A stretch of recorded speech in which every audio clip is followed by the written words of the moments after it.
انجا فرمي وأرادوا به كيدا فجعلناهم الأخسرين. ئەوان ویستیان پیلان و نەخشەیەکیان بۆ دانابوو، بەڵام ئێمە ئەوانمان وا لێ کرد کە زەرەرمەند بن.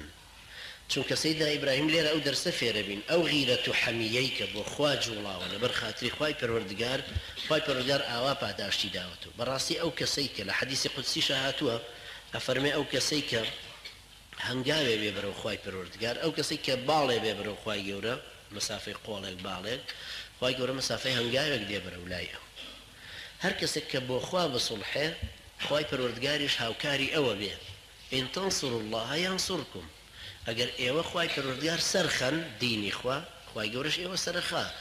معقولیش نییە لە عەدلی خوای پەروەردگاریش ناوەشێتەوە بەڕاستی کە عەدلێکی مطلقە، لەوە ناوەشێتەوە تۆ غیرەتت بجوڵێت دینی خوا سەرخەی دیفاعی لێ بکەی خۆ بخەیتە ناڕەحەتیەوە، بەڵام حاشای خوای پەروەردگار کە بەزەی بە تۆیان نێتەوە مناسەڕەی تۆ بکات، ممکن نییە.